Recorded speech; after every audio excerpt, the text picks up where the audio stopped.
Vamos então, irmãos, abrir as nossas Bíblias no capítulo 1 da Epístola de Pedro. Vamos ler os versículos 7 e 8. Nós já falamos sobre o versículo 7 na reflexão passada, mas ele é importante ser repetido para nos colocar num contexto melhor, em relação ao versículo 8, que é o único que nós vamos comentar nesta oportunidade. Assim que acontece, para que fique comprovado que a fé que vocês têm, muito mais valiosa do que o ouro que perece, mesmo que refinado pelo fogo, é genuína e resultará em louvor, glória e honra, quando Jesus Cristo for revelado. Mesmo não o tendo visto, vocês o amam, e apesar de não o verem agora, creem nele e exultam com alegria indizível e gloriosa. Primeiramente, irmãos, aquele rápido, aquele resumo que a gente faz para nos colocar dentro do nosso contexto, Irmãos, estão aqueles que têm costume de ver séries na televisão, sempre que começa outro capítulo tem um resuminho rápido, do que aconteceu anteriormente. É mais ou menos o que a gente faz aqui. O ano 64 foi o ano quando Nero incendiou Roma, culpando os cristãos e dando início oficialmente à perseguição do cristianismo por parte do Império Romano, e esse é o ano que se tem como a data em que a primeira carta do apóstolo Pedro foi escrita. A saudação de Pedro, falando daquela que está na Babilônia, reforça a ideia da maior parte dos intérpretes do Novo Testamento que o local no qual foi escrita a carta foi a cidade de Roma, ou um local próximo, à luz do fato de que após o incêndio e o início desta perseguição oficial do Império Romano, Roma passou a ser chamada pelos cristãos de a Grande Babilônia, sendo que todo o império passou a ser chamado de a Babilônia. Pedro, um apelido, tornou-se praticamente na quase substituição do nome hebraico Shimon, do autor então da epístola, uma espécie de memorial da declaração de Pedro sobre Jesus: tu és o Cristo, o Filho do Deus vivo. Nesta sua epístola, sem ter como temas estas doutrinas, não são essas doutrinas o tema da carta, mas a carta petrina nos possibilitou falar até agora da predestinação ou não predestinação, da trindade, aspersão e imersão, tendo como propósito consolar, por sua vez, os cristãos ou aos cristãos perseguidos.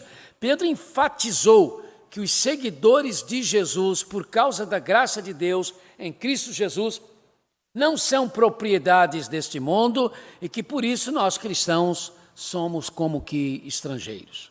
E juntando isto à importância da ressurreição de Jesus Cristo, Pedro também destacou, consolando a igreja perseguida, que tendo ela uma herança que tem a ver com se herdar a Canaã celeste, eterna, que são os novos céus e a nova terra, fez com que ele, à luz disso, trabalhasse o fato de que os seguidores de Jesus daquela época, de que nós, os seguidores de Jesus hoje, não temos, nem eles não tinham, e nós não temos por que se envergonhar de seguir a Jesus, porque seguir a Jesus é participar de uma realidade incorruptível, de uma realidade que jamais será contaminada, de uma realidade que sempre se renovará e que terá o seu ápice na realidade guardada nos céus.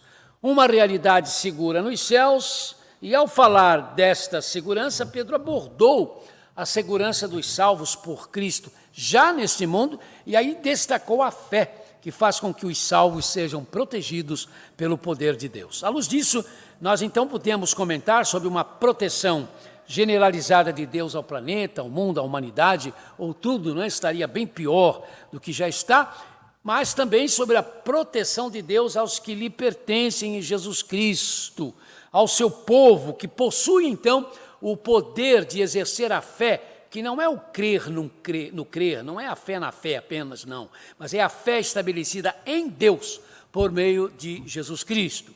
A mensagem de Pedro é de que, conquanto os herdeiros de Cristo estejam em perigo, nada menos do que o poder do próprio Deus é quem cuida deles. À luz disso, refletimos então sobre o fato de que o estar protegido pelo poder de Deus nem sempre significa o que nós achamos ser protegido.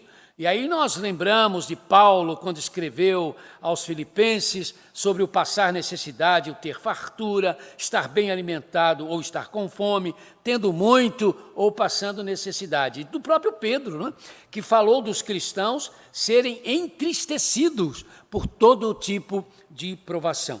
A proteção de Deus, então, amados e amadas, não significa vidas sem problemas, sem sofrimentos, sem desafios, sem sobressaltos, mas antes de tudo, saber que de uma forma ou de outra nós podemos sentir o amor de Cristo, que excede a toda explicação, e a paz de Deus, que excede a toda compreensão.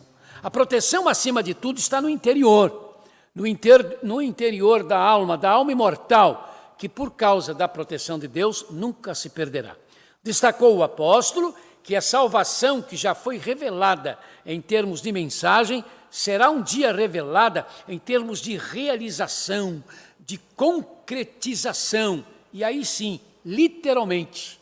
Lembramos? Será quando então nenhum mal chegará à nossa tenda, segundo os Salmos 91, versículo 10.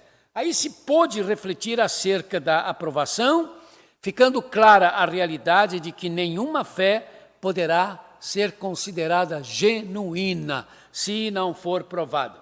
Com certeza, as várias citações de Pedro sobre a revelação final do Senhor Jesus visavam passar aos cristãos dos seus dias sobre o quanto eles eram preciosos, porque por causa deles tudo estava sendo montado para o acontecimento desta revelação final, que terá como ápice o ver o Senhor Jesus, que ainda não foi visto em termos físicos por ele e nem por nós, e portanto também essa revelação final obviamente tem a ver conosco, de forma que Pedro vai trabalhar isso, né?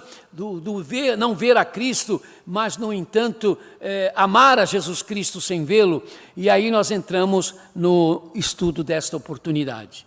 Quando no versículo 8, o versículo do nosso estudo hoje, Pedro escreveu: mesmo não o tendo visto, a Jesus Cristo, vocês o amam, e apesar de não o verem agora, creem nele e exultam com alegria indizível, gloriosa.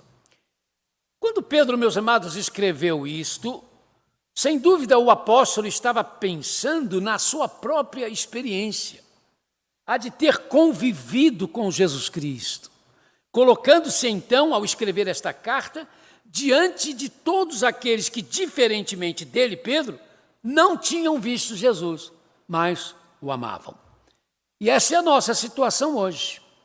Nós não vimos Jesus com os nossos olhos físicos, mas nós o sentimos, e o relacionamento nosso com ele é o de voluntariamente nos tornarmos escravos dele, propriedade dele, por meio do Espírito Santo, por amor a ele, sabendo que ao mesmo tempo ele é o nosso irmão, nos fazendo herdar a glória dele. Nos tornamos escravos, propriedades de Jesus, ao mesmo tempo que sabemos, não é? Que ele, no entanto, é o nosso irmão e nos fez herdar com ele a glória que pertence a Jesus. Pedro fala de amar a Jesus e usa para amar o verbo agapau, de ágape, do amor, aquele amor que foi descrito por Paulo como o amor no sentido mais amplo e profundo da palavra, quando então o apóstolo da gente, Paulo, escreveu o capítulo 13 da carta aos cristãos de Corinto. Somos amados por Deus, que nos ama com o amor ágape. Deus nos ama com o amor perfeito, e o nosso amor pelo Senhor Jesus, em que pesem, irmãos, as nossas imperfeições, precisa ser procurado em termos de ser também por Jesus um amor ágape. Olha, não tinha como Pedro, ao falar sobre isso, também não estar pensando naquele momento quando o Senhor Jesus o confrontou com a pergunta: Pedro, você me ama?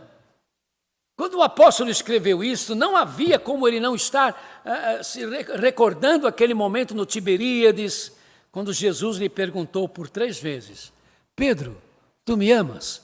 João 21, do 15 em diante. Usando Jesus naquela oportunidade, usando o Senhor Jesus como amar, o verbo no grego agapau, amar com o amor de verdade. E que ele, Pedro, pesaroso, respondeu com o que no grego também era o verbo agapau. Senhor, tu sabes que eu te amo. Por que o senhor está me perguntando isso outra vez? Mas tu sabes que eu te amo. O verbo também foi agapau. Pedro também entendeu que se Jesus o amava com esse amor, no sentido mais completo da palavra, ele tinha que amar Jesus também desta forma, mesmo tendo dificuldades, né? Se sentindo tristeza, até acreditamos que porque por dentro ele sentia o quanto isso seria imperfeito, e ele já tinha mostrado, né, o que ele fez com Jesus, que naquele momento em que ele nega Jesus, nunca esteve com ele, faltou o amor a Jesus Cristo. O amor agapau, qualquer tipo de amor ali faltou. De forma que para Pedro, irmãos, não havia alternativa em termos de amor para com Jesus. É o amor, como estamos dizendo, na expressão mais intensa da palavra. Se a língua usada por Pedro fosse o português, nós diríamos que ele estava dizendo assim, é amar Jesus, não simplesmente gostar de Jesus. Não simplesmente apreciar Jesus, não simplesmente admirar Jesus, não somente homenagear Jesus, como está, por exemplo, na falsa Bíblia das pretensas testemunhas de Jeová, que traduzem a adoração dos magos a Jesus por prestar homenagem. Mateus 2:11. Como é o nosso sentimento por Jesus? Como é o meu sentimento por Jesus? A quem você ama na sua família? Você ama a sua esposa, você ama seu esposo, você ama a sua filha, seu filho, seus pais? Quantas vezes, irmãos, eu já ouvi de pais zelosos que para expressar o amor, né, pelo seu filho, pela sua filha, ou seus filhos, suas filhas, dizem, eu amo essa criança como tudo que eu tenho na vida, esse é o meu maior amor, né? E às vezes eu tenho vontade, assim, com muito carinho, de perguntar, e o seu marido, como é que está nisso? E a sua esposa, como é que ficou nisso? Né? Porque a expressão, às vezes, não quer dizer que a pessoa esteja fazendo isso, mas parece que na maneira de falar, nada mais tem o amor intenso como aquela criança, como aquele filho, aquela filha está tendo. E é para fazer isso mesmo, irmãos, não há dúvida que, como cristãos, nós temos que amar os nossos cônjuges, amar os nossos filhos, amar os nossos pais. Mas nós não podemos nos esquecer de que o Senhor Jesus, sem meio termo, ele diz, quem ama seu pai ou a sua mãe, mais do que a mim, não é digno de mim. Quem ama seu filho ou a sua filha, mais do que a mim, não é digno de mim. Mateus 10:37. Paradoxalmente, mas verdadeiramente, e aí nós podemos ficar tranquilos, porque às vezes não queremos ou expressamos a nossa dificuldade, meu Deus, por que Jesus tem que falar isso? Mas como é que é isso, né? Parece que o cristianismo ensina o desprezo pelos pais e filhos. Não, não é isso, não dá desprezo nenhum aqui. Ele disse que se você amar, se você, por causa do pai, da mãe, do esposo, da esposa, do filho, da filha, trocar eles por Jesus Cristo, a coisa, meu filho, desgringola, né? Como se diz aí, né? Vai por água abaixo todo o seu relacionamento espiritual. Porque, na verdade, paradoxalmente, quanto mais eu e você amarmos a Jesus, inevitavelmente vamos amar muito os nossos cônjuges, vamos amar muito os nossos filhos, vamos amar os nossos pais. Só que, obviamente, né, de forma equilibrada, da forma correta. Não é preciso um exercício mental para se perceber que no dizer de Pedro, que nas afirmações de Pedro, o amor por Jesus é inegociável, é indispensável para que se experimente tudo o que a fé e o que a dependência de Deus em Jesus Cristo podem nos proporcionar. Não é preciso um exercício mental para se perceber que no dizer de Pedro, o amor por Jesus produz o surpreendente. Chega a ser redundante dizer que entre nós, batistas, e os católicos romanos, existem algumas diferenças bem grandes. Creio que todos devem saber disso, a não ser quem está completamente alheio, né, às questões das religiões. A Aliança Batista Mundial e o Vaticano, através de uma comissão de teólogos, já têm conversado há muito tempo sobre as nossas diferenças doutrinárias. De tempo em tempo, esta comissão apresenta um relatório sobre os resultados dessas reuniões, que normalmente apresentam o consenso de que há posições batistas que eles, os católicos, afirmam que não entendiam bem e que por isso as explicavam de forma indevida, mas que com essas reuniões passaram a entender melhor, não é, essas posições, e deixaram até de fazer determinados comentários que eles faziam, ignorando que realmente aquilo queria dizer. Assim como se fala também do consenso de nós batistas acerca do fato de que há posições católicas que os batistas afirmam não estavam também entendendo e que por isso não as explicavam bem, mas que passaram a entendê-las melhor após esses diálogos que continuam. De qualquer maneira, meus amados e amadas, há diferenças importantes que permanecem. E a maior delas está na questão salvífica, que é a questão da salvação. Os batistas creem, ensinam e confessam Jesus Cristo como Senhor e Salvador absoluto. Os católicos até podem concordar em repetir esta afirmação, mas a salvação, a graça de Deus em Jesus Cristo, não é compreendida, não é explicada na teologia católica como o recebimento desta verdade, de Jesus Cristo como Senhor e Salvador absoluto. Porque no catolicismo, a igreja salva, Maria salva, boas obras salvam, sacramentos salvam. No cristianismo batista, só Jesus Cristo salva, só e só. Somente a fé em Jesus, e nisso nós somos mais luteranos do que Lutero.